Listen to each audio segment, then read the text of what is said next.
C'est une nuit de maraude qui se prépare. Des thermos de boissons chaudes, des couvertures, un rituel pour les équipes du SAMU social. Là, on est parti jusque 23h30 avec une pause qu'on fait au milieu, généralement, qu'on essaie de faire en fonction des demandes du 115. Ce soir, Jean-Luc et Gauthier sont en binôme. Impératif avant de partir, faire le point avec le 115 sur le nombre de places d'hébergement qui restent disponibles.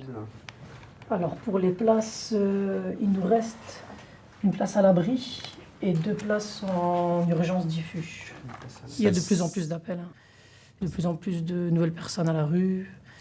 J'ai de plus en plus de nouvelles inscriptions au 115. Pour sa première intervention de la soirée, l'équipe part rejoindre un homme sans domicile. Rabi vient d'appeler le 115 pour une couverture. Là, actuellement, vous dormez où? Là, en fait, je dors dans la rue. Là, en fait, je demande le 115 tout à l'heure pour des couvertures parce qu'il fait froid. Là, on va vous la donner, regardez, elle est là. En fait, ça fait 4 mois que j'appelle 115 et chaque fois que j'appelle, il me dit il n'y a pas de place, il n'y a pas de place, il n'y a pas de place. C'est vrai que pour en ce moment, on n'a pas beaucoup de place, pas beaucoup de solutions à donner aux personnes. Je vais aller tourner, dès que je vois un parking, une place, il n'y a pas de vent, je vais me reposer là-bas. Dans un autre quartier de Lille, un autre sans-abri bien connu, lui, du SAMU social. Mustapha. Et là, tu dors où actuellement? Moi, je dors en face, à l'arrêt de bus.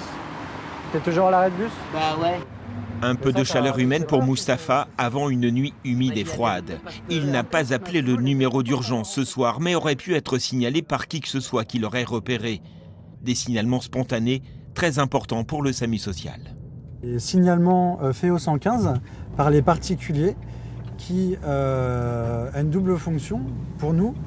Nous permettre justement de rencontrer de nouvelles personnes.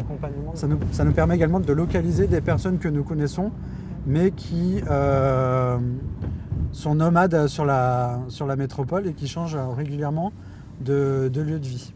Ici en France, vous êtes arrivé quand? Oui, en 2017. En 2017. À chaque maraude, son lot de rencontres. Ici à Tourcoing, Eugène demande une couverture pour dormir dehors. Il est réfugié africain. Autre profil, autre approche.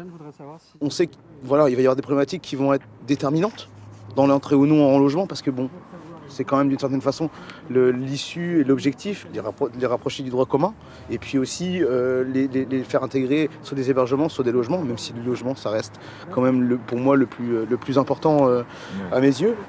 Dans le Nord-Pas-de-Calais, près de 18 000 places d'hébergement sont disponibles toute l'année.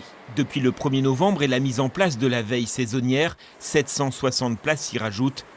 Mais toutes les nuits, des sans-abri continuent à dormir dehors.